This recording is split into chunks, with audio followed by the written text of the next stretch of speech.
Railway ಹಳಿ ಉರುಳಿ ಬಿದ್ದ ಬೃಹತ್ ಗಾತ್ರದ ಮರ ಇನ್ನು ಲೋಕೋ ಪೈಲಟ್ ಸಮಯ ಪ್ರಜ್ಞೆಯಿಂದ ತಪ್ಪಿದ ಅನಾಹುತ. ಹಾಸನ ಜಿಲ್ಲೆ ಹೊಳೆನರಸೀಪುರ ಪಟ್ಟಣದಲ್ಲಿ ಈ ಘಟನೆ ನಡೆದಿದೆ. ರೈಲು ಬರುವ ಕೆಲವೇ ನಿಮಿಷಗಳ ಮುನ್ನ ಈ ಮರ ಉರುಳಿರುತ್ತೆ. ಮರ ಬಿದ್ದಿರೋದನ್ನ ಕಂಡು ತಕ್ಷಣವೇ ರೈಲನ್ನ ನಿಲ್ಲಿಸಿದ್ದಾರೆ ಲೋಕೋ ಪೈಲಟ್. ಶಿವಮೊಗ್ಗದಿಂದ ಮೈಸೂರು ಕಡೆಗೆ ತೆರಳುತ್ತಿದ್ದಂತಹ ರೈಲು ಇದು. ರೈಲು ಹಳಿ ಮೇಲೆ ಬೃಹತ್ ಗಾತ್ರದ ಮರ ಉರುಳಿ ಬಿದ್ದಿದೆ. ಲೋಕೋ ಪೈಲಟ್ ಅವರ ಸಮಯ ಪ್ರಜ್ಞೆಯಿಂದ ಭಾರೀ ಅನಾಹುತವೊಂದು ತಪ್ಪಿದೆ.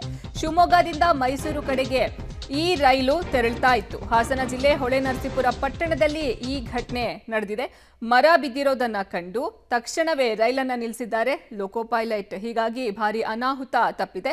ರೈಲು ಬರುವಂತಹ ಕೆಲವೇ ನಿಮಿಷಗಳ ಮುನ್ನ ಈ ಬೃಹತ್ ಗಾತ್ರದ ಮರ ಉರುಳಿ ಬಿದ್ದಿರುತ್ತೆ.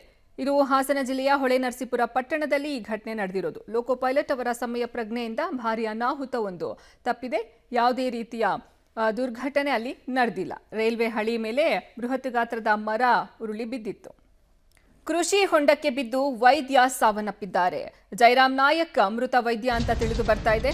53 ವರ್ಷದ ಡಾಕ್ಟರ್ ಜೈರಾಮ್ ನಾಯಕ್ ಮೃತಪಟ್ಟಿದ್ದಾರೆ. ಚಿತ್ರದುರ್ಗ ಜಿಲ್ಲೆ ಹೊಸದುರ್ಗದ ಕುರುಬರಹಳ್ಳಿಯಲ್ಲಿ ಈ ಘಟನೆ ನಡೆದಿದೆ. ಆಕಸ್ಮಿಕವಾಗಿ ಕೃಷಿ ಹೊಂಡಕ್ಕೆ ಬಿದ್ದು ವೈದ್ಯ ಜೈರಾಮ್ ಸಾವಿಗೀಡಾಗಿದ್ದಾರೆ. ಹೊಸದುರ್ಗ ಪೊಲೀಸ್ ಠಾಣೆಯಲ್ಲಿ ಈ ಕುರಿತು ಪ್ರಕರಣ ದಾಖಲು ಮಾಡಿಕೊಳ್ಳಲಾಗಿದೆ.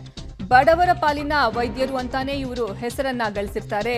ಡಾಕ್ಟರ್ ಜೈರಾಮ್ ನಾಯಕ್ ಅವರು ಕೃಷಿ ಹೊಂಡಕ್ಕೆ ಬಿದ್ದು ಸಾವನ್ನ ಅಪ್ಪಿದ್ದಾರೆ. ಚಿತ್ರದುರ್ಗ ಜಿಲ್ಲೆಯ ಹೊಸದುರ್ಗದ ಕುರುಬರಹಳ್ಳಿಯಲ್ಲಿ ಈ ಘಟನೆ ನಡೆದಿದೆ. ಆಕಸ್ಮಿಕವಾಗಿ ಕೃಷಿ ಹೊಂಡಕ್ಕೆ ಬಿದ್ದು ವೈದ್ಯ ಜೈರಾಮ್ ಸಾವನ್ನಪ್ಪಿದ್ದಾರೆ ಅನ್ನುವಂತಹ ಮಾಹಿತಿ ಲಭ್ಯವಾಗ್ತಾ ಇದೆ. ಹೊಸದುರ್ಗ ಪೊಲೀಸ್ ಠಾಣೆಯಲ್ಲಿ ಈ ಕುರಿತು ಪ್ರಕರಣ ಸಹ ದಾಖಲು ಮಾಡಿಕೊಳ್ಳಲಾಗಿದೆ. ಬಡವರ ಪಾಲಿನ ವೈದ್ಯರು ಅಂತಾನೆ ಜೈರಾಮ್ ನಾಯಕ್ ಅವರನ್ನ ಅಲ್ಲಿನ ಜನ ಕರೀತಾ ಇದ್ರು. ಅದೇ ರೀತಿಯ ಹೆಸರನ್ನ ಅವರು ಗಳಿಸಿದ್ರು. 53 ವರ್ಷದ ಡಾಕ್ಟರ್ ಜೈರಾಮ್ ನಾಯಕ್ ಅವರು ಇವತ್ತು ಕೃಷಿ ಹೊಂಡಕ್ಕೆ ಬಿದ್ದು ಸಾವಿಗೆ ಈಡಾಗಿದ್ದಾರೆ.